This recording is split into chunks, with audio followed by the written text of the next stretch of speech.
English with Billy Bud. Modal verbs, present probability, another really interesting subject. Modal verbs are used in the English language many different ways. One of those is when we refer to events we assume. To assume an event in time is virtually the same as a guess or a speculation. When we refer to an event that may or may not have happened, we often use adverbs or modal verbs of probability. The modal verbs are referred to as auxiliary verbs because they're always used with another verb. Modal verbs of probability can be used to refer to all time. In other words, we use these verbs to refer to the past, present, and future. As the tense usage changes, so does the combination of words we use. For the purpose of this lesson, I'll refer to the use of modal auxiliary verbs of probability for the present. The usage of modal auxiliary verbs is extremely extensive. The use of adverbs of probability also play an important role in statements that refer to unknown events. In the general sense, adverbs of probability and modal verbs of probability are used with the same understanding. Here's an example of the present usage of an adverb question. Who's knocking at the door? Who's knocking at the door? Answer with an adverb might be, I'm sure it's Bob at the door. He told me he was coming over to visit today. An answer with the modal verb of probability might be, it must be Bob at the door. He told me he was coming over today. In both examples, we're not completely sure Bob is at the door. Both examples are correct, and it's possible a native English speaker will use both statements to refer to the event. Time for a short. What's a short? A grammar fact.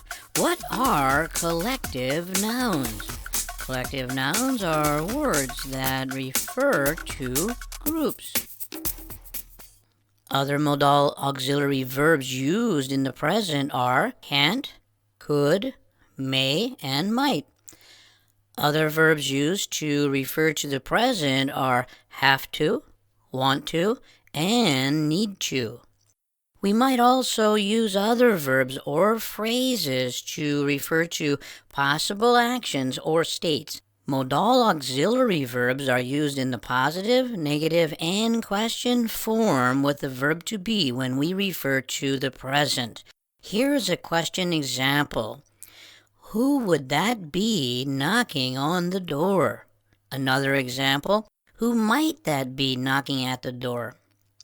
Another example, who could that be knocking? Another example, could that be Bob knocking on the door? Also, notice the prepositions used in the questions. I used both on and at for my prepositions. Both are correct. The preposition at refers to a location and the preposition on refers to the action. They are both correct as long as you understand the statement. Remember that prepositions are sometimes flexible in their usage. Another term we often use to make an indefinite statement is I think. This term is used to offer thoughts or advice or a suggestion. An example might be, what do you think the weather will be like tomorrow? The answer might be, I think it will be sunny tomorrow, but I'm not sure.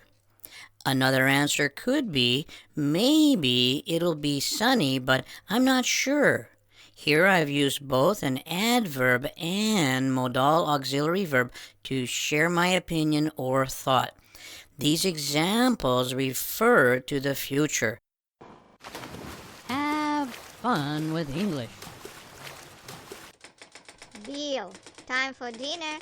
Yes, dear.